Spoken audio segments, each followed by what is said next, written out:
I sit down and You took a photo of yourself. you know, we were in a cafe once, and there was a group of us, and we asked them, like, Ladies and gentlemen, and Bob Farquhar, member number one, we're delighted to see you here. Thanks for coming. Ladies and gentlemen, I'm Roger Laneson, one-time chairman of the club. Today my role is just to be announcer, but since they were silly enough to give me the microphone, then I'm going to say a few words anyway, not just announce people. Okay. Goodbye. Well, it was kind of self-organised, you know. It was sometimes difficult to find board members, so Leslie and I organised this between us. What I wanted to say is that today is this weekend is our 51st birthday. The number 51 in popular culture is not a very significant number. Of course, 50th carries all the weight. But it also turns out that this weekend, or somewhere around this time, is also the 25th anniversary, a nice round number, of various significant happenings within the club. And I thought I might just mention those. It gives a sort of background to where the club is today. Perhaps the thing of most lasting importance that happened just 25 years ago is that we finished paying off for the block of land on which we now run. That was completed by paying off the debentures for all the members who put up the money to buy the block of land. And it was that point that we truly became independent. And I think that has really affected the development of the club, because there's probably all sorts of infrastructure that we've done since that we might not have done had we been on land leased from the council, as most clubs do. So we're very lucky to be one of the few clubs in Australia that do own our block of land and gives us independence, presumably in perpetuity, or at least until the federal government decide to put an airport here or something. We should be able to keep our block of land for as long as we like. Other clubs are not so fortunate, and I'll just come back to that in a moment, talking about another event. The second I should mention, incidentally, a little personal anniversary to do with that, nothing to do with the club, but certainly personal, that during paying off the debentures we had a lot of special running days, additional to our usual running days, in order to raise funds. And it was the last one of those that I met my darling wife, who's very supportive and who's also here today. So it's the 25th anniversary for us. Thank you. Close to, anyway. Another event that happened 25 years ago, perhaps of lesser practical importance, but nevertheless it happened and it was important at the time, was that we completed and opened the traction engine track, which is still there. It's sitting up the back there by the Garden Railway. We have, with some difficulty, stopped the Garden Railway people from encroaching on it over all these years.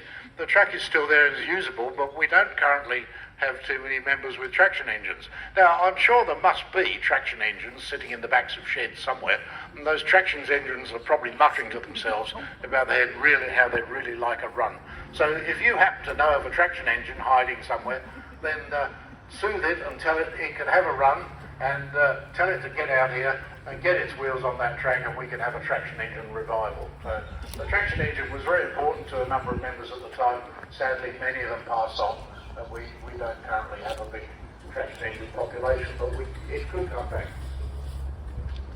The third event that happened just 25 years ago, also of significance to us, was that we formed a twin with another club, namely the York City and District Model Engineering Society. I think that's its proper name. Anyway, the York Model Engineers. And we have here today Anthea Popple. Anthea is the daughter of Wilf Popple, who was a leading light in the York Model Engineers, and became very good friends with Alan Head. And they chatted away, as both of them were inclined to do quite a lot. Leslie has said to me, I'm sure she won't mind me repeating this, that apparently in his youth, Alan Head could swim the length of an Olympic swimming pool underwater, and I said, yeah, probably while talking all the time. Anyway, they became great friends, and Wilf visited the club here a number of times, and as a result we became formally the twin club of York Model Engineers, which we still are. And York is a charming little club. It's just close to the East Coast main line, a little south of York in the UK, and it's a club with a very similar sort of style to ours, I think. And they would welcome any visits from us. A number of our members have been there over the years, and a number of their members have called here. Anthea, I think, might like to say just a couple of words as the sort of ambassador of the York Club. Well, I'd just like to say how much my dad valued your friendship and the fact that he could come out here on a Wednesday, on your working day, and sit around, have cups of tea, chat to people about trains and things. When he came out visiting us for the first time, he contacted a couple of clubs and got in contact with Alan Head, who was very friendly. They became great friends, spent holidays together, and it's lovely to come here and see this club still thriving after such a long time. And I hope very much that people might be inspired to go to York. Very similar, a lot flatter, much easier to get round, no hills and rocks. So I hope you might go to York sometime and go to the Model Engineering Club there. It's still going strong, and my dad would be very happy, I think. Thank you. Might add to that the York Club, incidentally, is a great example of what happens when you don't own your block of land, because in 1988 they lost the lease on their block of land and had to rip up their track and put everything in storage for a couple of years until, due to a fortunate bequest, they were able to get hold of another block of land. It could have happened to us, but we managed to buy our block and we have security. So the York Club is now also secure, and we wish them well over the coming years. Now, the main purpose of doing all this, we're talking about the history of the club, and as I said, it's the 51st birthday. At the 50th birthday, the board commissioned a couple of volunteer members to produce a history of the club stretching back for the last 50 years, namely Leslie Wilson, who is Alan Head's daughter, and Tony Coles, and between them they have produced a magnificent work which I would like to, in a sense, launch at this particular point. Now, we don't actually have printed copies. It took it took far longer than expected, I think. It took all the way from the 50th birthday to the 51st birthday to actually get a proof copy, but we have a proof copy, and the printed copies will be arriving soon. And I would like to ask Leslie and Tony to say a few words about their work, and Tony will hold up the proof copy so you can see it exists.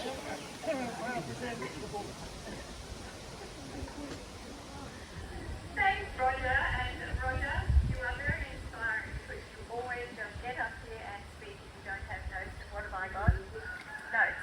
Anyway, I'll read through this. So thanks, Roger.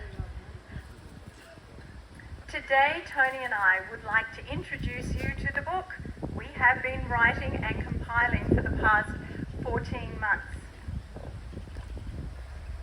Working on it with much dedication, but loads of heart.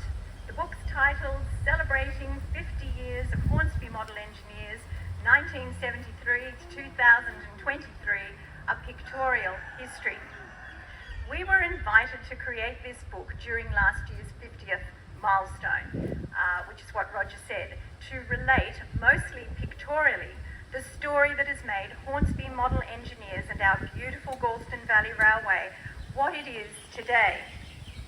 From the outset, Tony and I aim to take the reader page by page through an enjoyable and colourful heritage journey with hints of humour throughout. It is foremost a pictorial history with people, the industrious and generous membership throughout our 5 decades placed at the forefront, because without the people there would be no club, there would be no Galston Valley Railway, and there would be no model engineering. We brought together our different skill sets for this book, and must say that throughout all the mountains of research and serious fact-finding, we did have a lot of fun, and hopefully brought a sense of joy to each page.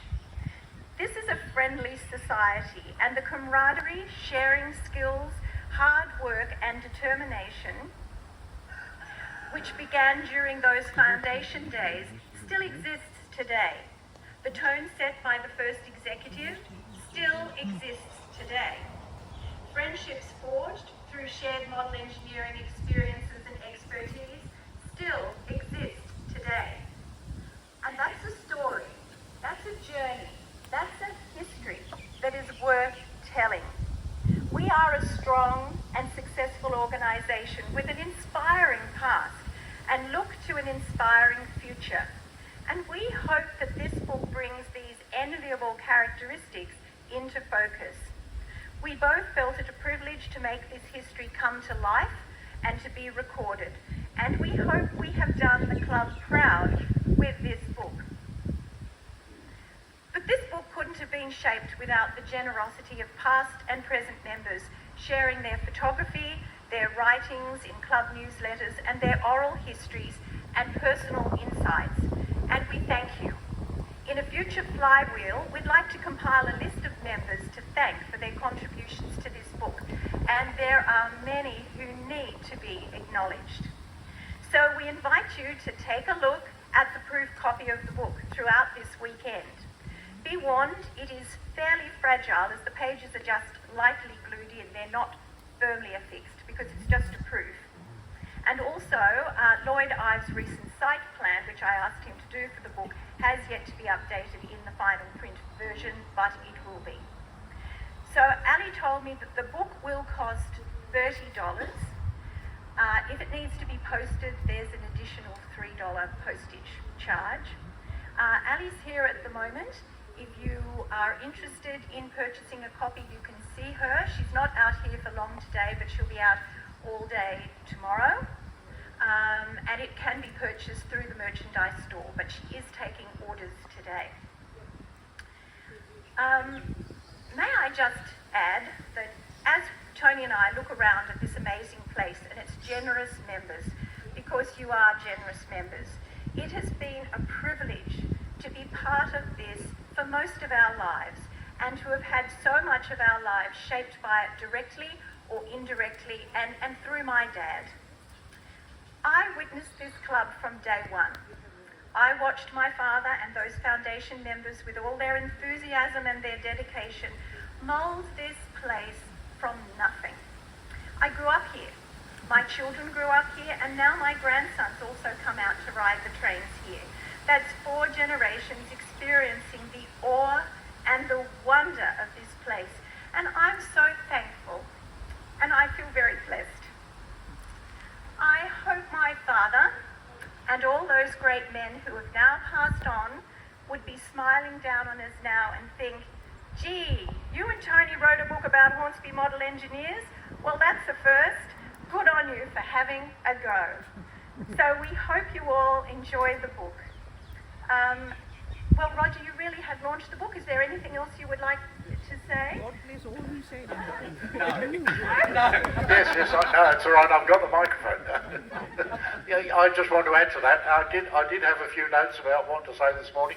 One of them said, "Spruik up the book," and I want to spruik up the book because it is an excellent book. I read it 4 times very carefully as part of the proofreading team, and I enjoyed it every time. Every time it came across as fresh and interesting. And it's not a dry, dull thing about how many tickets we sold in 1981 or something or other. It's mostly pictures. I think there are 2 or 3 pages of text. The rest are all pictures with very carefully written captions, and I think Tony and Leslie have really captured the spirit of the thing by making those captions reflect our tolerance and amusement and affection for some of the characters we have around this place, and oh boy do we have some characters. In a way, it's an emotional book, and every time I read it, I was left feeling slightly emotional. The emotion being pride to having been a tiny cog in this amazing organism which we call Hornsby Model Engineers, which keeps on growing and keeps doing things and keeps surprising people. And I think Leslie and Tony have really captured that. I really recommend that you buy a copy. I might remind members, incidentally, that they may have a credit towards the book from their deposit on last year's birthday dinner, which they may not have received back. So I need to talk to Ali about that. But the book will be available from order either from Ali today or on the club's website under the merchandise store. That's it. I'll stop. I'd like to thank Tony and Leslie for an enormous amount of work. When you read the book, you'll be equally grateful about the huge number of hours that they put into doing this. It's a thing to treasure, to put in pride and place on your bookshelf and to show visitors and so on. It's tremendous. Get them while they're hot. Get them while they're hot. Limited number. If you don't buy it now, it may not be available in the future, or the price may go up. With every book purchase, there's a free train ride and a steak night. Get a free trial. Also available on cassette. But No steak knives, but a free train ride today. right. That's anything else on the book? You want something? Oh yes, sorry. Should have mentioned there is another book which is a collection of photos assembled by Alan Head. These are photos that were sent by Wilf of the York Club, and he's put them in a nice album over the years, and Leslie is going to donate that to the club so that you can see pictures of the York Club. The only problem is that they're annotated in Alan's handwriting, and if you decipher Alan's handwriting, then good luck to you. But the pictures are good. I unfortunately couldn't move the photos around in the book because Dad, of course, has written down the binding what, to explain each photo, and I do apologise for writing and everything you used, every stroke and left-hand picture was taught from the early 1930s to do that in school.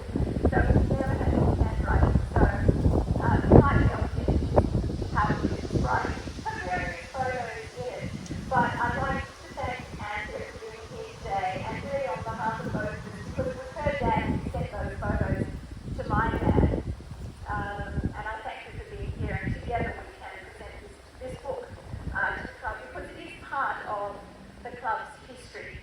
And some of my favourite photos are the ones of the York Society in the snow. No wonder they needed an elevated track. But work days in the snow, that's something. So thank you very, very much. Thank you, Leslie, and Andrew, for speaking. I'll now hand you over to Robin Levin, our Vice Chairman, who will, I'll probably keep it brief, but will welcome you to the weekend. It will be very brief. On behalf of the board and membership of Hornsby Model Engineers, I'd like to welcome all of our visitors. Please have a great day. If you're here tomorrow, that'll be also excellent to see you. Play safe out there and have a great day. Thank you.